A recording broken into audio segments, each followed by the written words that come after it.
Hello everyone, this is Attack the Backlog, the podcast where I, Marc, tries to make a dent in their backlog one game at a time. This is episode 1, Castlevania Symphony of the Night. And I know what you're all thinking. How the hell have you gone all this time and you still haven't played Castlevania Symphony of the Night? It's true. I didn't play it back when it released on PlayStation 1 in 1997, and I didn't play it more than, 27 minutes when it came out on Xbox Live Arcade and PlayStation 3 and PSP. And I don't have a good reason for it. I do for when I was younger. I didn't get a PlayStation 1 until 99, I believe. I was still a youngin' back in those days. I am a 1986 baby, and I didn't come from a well-off family, so I was lucky to get a console at any point in any generation.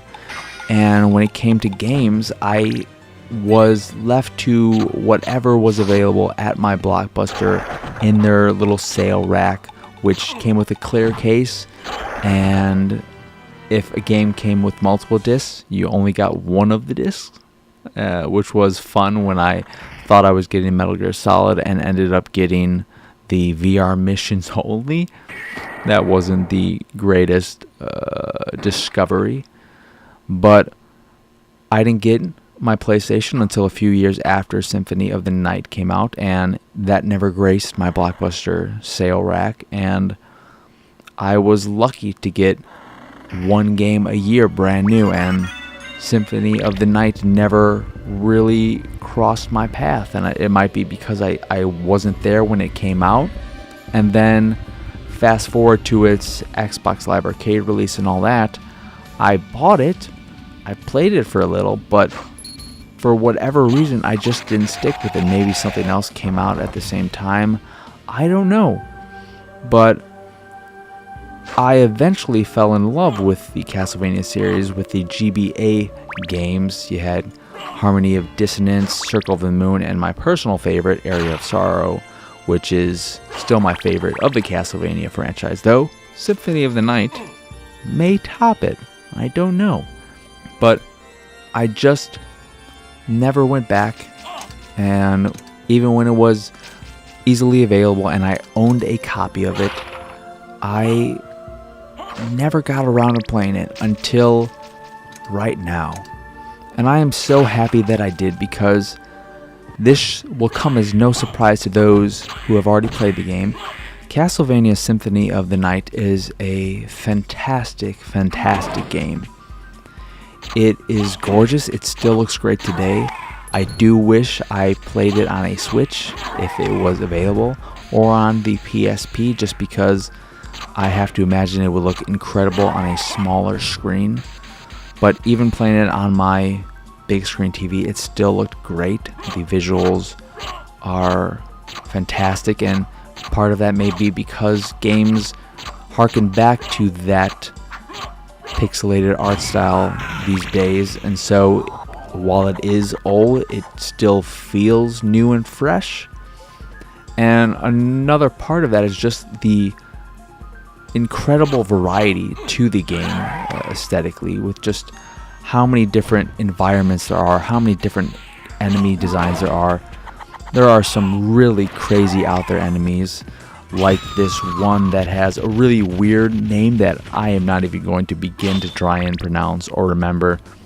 But it's in this long hallway where you pass by these windows every now and again, and you see this giant floating eye in the background if you really pay attention, which is something I love. There is so much attention to detail in the enemies, in the environments, the music.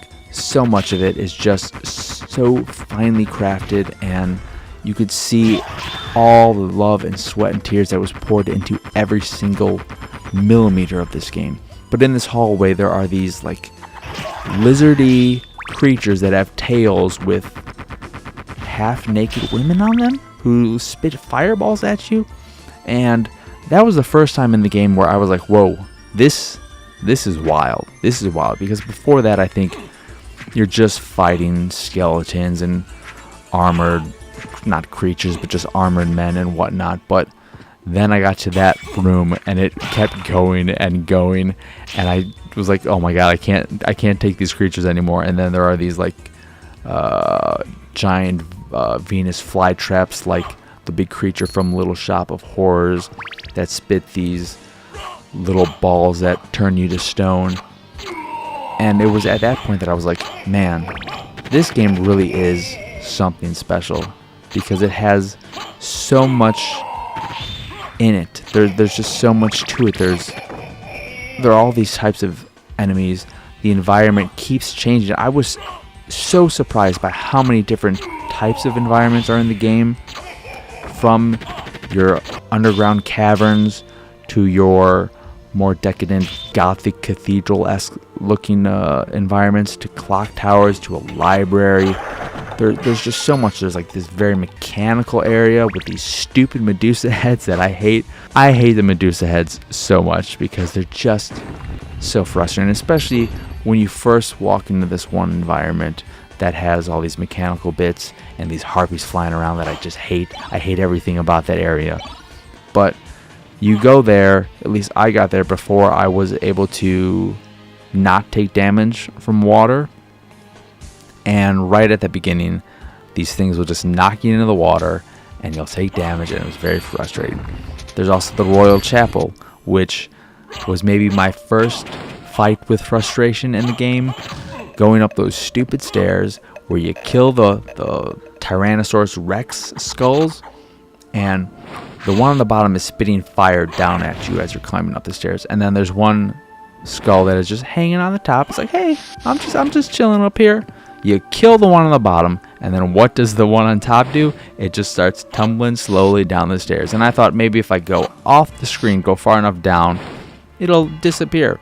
But no, that thing will follow you the entire way, and you can hear it, and it's so annoying, but it's also incredible, that attention to detail again, where it just keeps tumbling down towards you. It doesn't pick up speed, it doesn't disappear, it's still there, and it's coming after you. And then at the very top of those stairs, there's a skull with a giant spiked ball on it. And I thought, okay, whatever, I'll deal with this. I had maybe like 50 health, and then that thing hit me, and it did like 53 points of damage and killed me. And I was like, oh, well, this sucks. I guess I'm going to have to reload and start this over again. And I went through those stairs far too many times, dying and getting very frustrated and annoyed. But the thing about those moments in Symphony of the Night is that despite how frustrating the game could get, I never wanted to quit. I wanted to keep going because I enjoyed the game that much. And I knew that those moments of frustration weren't the game's fault, but just me either getting too confident or just not being patient enough and being frustrated in myself and needing to take a break, needing to step back from the game and come back to it later. And that's what I would do in those moments, because I wanted to keep going forward, and I knew that I just needed a break and that it wasn't the game's fault. There are other moments of frustration, like this room that was full of flea men. If you've played Symphony of the Night, flea men are these stupid enemies. They're not really harmful. They can't do a lot of damage, but they can be really annoying when there's a lot of them and they're just jumping around, hopping everywhere, doing 1 point of damage, and you just want to... It would be really hard for them to kill you, but they can take off a decent amount of health if you're just getting overwhelmed in the situation, which happened to me once. And then I just like, okay, I need to step back and assess the situation and just calmly move forward and kill these stupid little flea men. But the thing about it is that I always came back. I always wanted to keep going forward.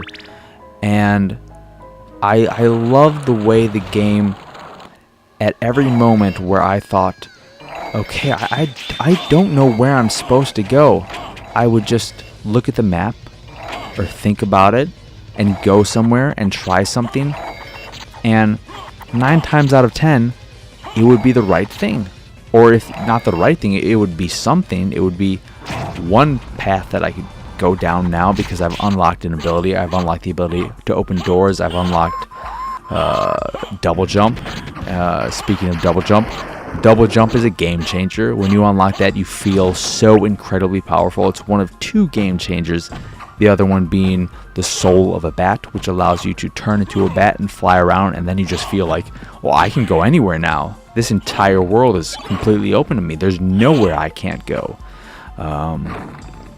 And I just love the way that every single time I thought I was stuck, I was able to find a new place to go. I was able to continue. I wasn't stuck for too long. I didn't check any guides or anything like that, which I'm pretty proud of. I didn't want to spoil anything for myself, so I just kept going. And when I'd hit a wall, I would just stop and I would think, and I'd be like, okay, well, I think I remember this door being here and I needed to be in mist form, and I just unlocked mist form, so I'm going to go there now. Or I remember this being here and now I have this ability, so I'm going to go there. And it was just so rewarding to come back and find something new and be in awe of what is in those areas, whether it be more elaborate, crazy enemies or very cool environments, great music. So much about this game I love. I love the gameplay. It feels great. The double jump does feel fantastic. And the movement and all that, sidestepping, all of that feels great. If I had to put some complaints out there, I don't feel like most of the boss fights were that difficult. In most cases, I was able to kill them all the first time, and I didn't even feel like I was in danger of dying. There was one enemy in particular, I think it was like a flying man or something, that every time I would attack it, it would reset its animation, and I don't know if that's a bug or some glitch in the code and they just never fixed it, but that one was just incredibly easy because I would just keep hitting it and it would never be able to attack me because it would just reset. It was a bit time consuming. It took more hits than I thought, but for the most part, every single boss fight wasn't that memorable or exciting. One of the standouts was definitely the giant ball of corpses, I guess it is, because that one was just massive, and it would drop so many of these corpses down, and then you would just have like a giant crowd coming at you, and they don't do a lot of damage, and they're easy to take out, but you have to deal with them in order to start attacking that giant ball and slowly breaking it apart so you can kill the thing in the middle, the creature or whatever it is. And that was definitely one of the most thrilling boss fights I had, and I almost died when I played it, but I beat it with just like the littlest amount of health left, which was awesome. It was a great feeling. And that happened again in another boss fight with, I can't remember what the creature was, but there was another one where I was surprised by how strong it was and how difficult the situation. I was like, oh, I can handle this, but I almost didn't handle it, and that was sad. And then when it comes to the ending, I got the bad ending. At least I think it's the worst ending. From what I can tell, it's the worst ending. I ended up fighting Richter Belmont and killing him. And I know there are multiple endings and a reverse castle or whatever it's called, which I may return to at some point.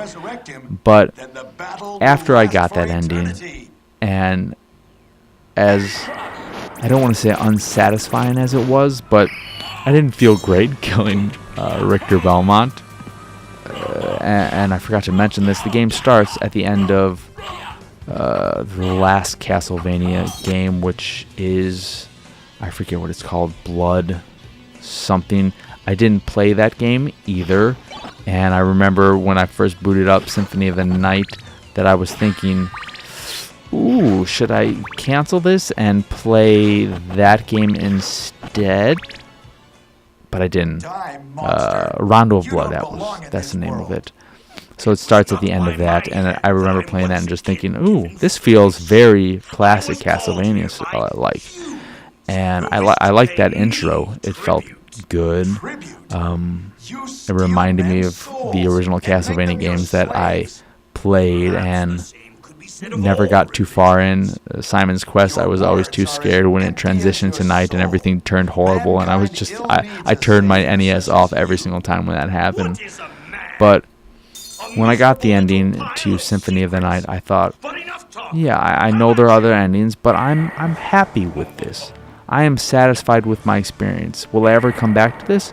Maybe, but I don't know when. And then quickly, a few days after I finished, I thought about the game a lot, and I couldn't stop thinking about it, and I just was consumed by it despite putting it down. And I think I'll probably return to it sometime soon, but it isn't something I am itching to go back to right away, just because I know there are so many other games in my backlog that deserve attention as well. But Castlevania Symphony of the Night is an incredible game. I'm so happy I finally got back and played it. It's gorgeous, the music's fantastic, the environments are great, and the thing I really love about the game when thinking about games that are similar these days, like Dead Cells, which immediately comes to mind, is that there is such a huge difference when you have a handcrafted world compared to a world that is procedurally generated. Sure, the variety of the procedurally generated world is nice and not always knowing where things are going to go. Of course, there are certain things like, okay, there's always going to be this door in this space or whatever, but you don't get the same moments you get in something when it's handcrafted. There's an area in Symphony of the Night pretty early on where it's like an outside area with a stone bridge, and there are these flying skulls. And when you first go up there on the bridge, you don't know that the bridge under you is going to collapse at points, and it does. And when you collapse and drop down into the lower area, you're going to be met with a giant skull that at that early point in the game can wreck you in a few hits. You don't have a lot of health, and it could just destroy you if you're not careful. And that is a moment that happens because the designers put it in there. They said, okay, in this area, we're going to build it so this happens. And you don't get that in Dead Cells. Dead Cells, as much as I do enjoy it, there aren't any moments in it that I think back about and I'm like, oh, that was really cool when that happened, or oh, I love this. But in Symphony of the Night, I have those moments. I remember things like that when that happened to me. Going down that hallway with the eyes watching me outside the window, going through this little ferry ride with this skeleton man and getting my ability to call the other ferry and eventually be able to be in water without taking damage. There's so many little things that I remember and love about the game that exist because it was handcrafted and not just a bunch of assets thrown together randomly every now and again. But yeah, I played it on Xbox One thanks to backward compatibility, and I highly recommend, if you are like me and haven't played it all this time, to go back and visit Castlevania Symphony of the Night, because it is one of the best games I've ever played. I adore it. I am so happy that I have now scratched it off my backlog, and I'm very sad that we don't get Castlevania games like this anymore. So it's a bittersweet experience for me, because I've loved the Castlevania games since the GBA games, and this was just a reminder of how great Castlevania used to be, and it would be wonderful if Castlevania could once again reclaim that glory. But I think that will do it for this inaugural episode of Attack the Backlog. I hope y'all enjoyed it, and I would love any feedback. Leave a comment in the post on YouTube, whatever. Once again, I am your host, Marc. This was episode 1 of Attack the Backlog, Castlevania Symphony of the Night. You can find me on Twitter, Instagram, Xbox Live, all the usual places, at PXSausage.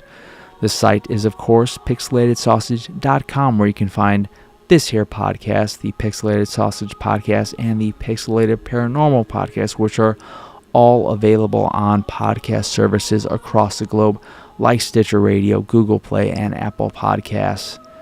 And if you'd like to support the show and everything else you can find on the site, please go over to patreon.com/pxs. And if you want to watch a video of this, which I think should be really fun and hopefully it came out well, go over to youtube.com/pixelated sausage and check it out there.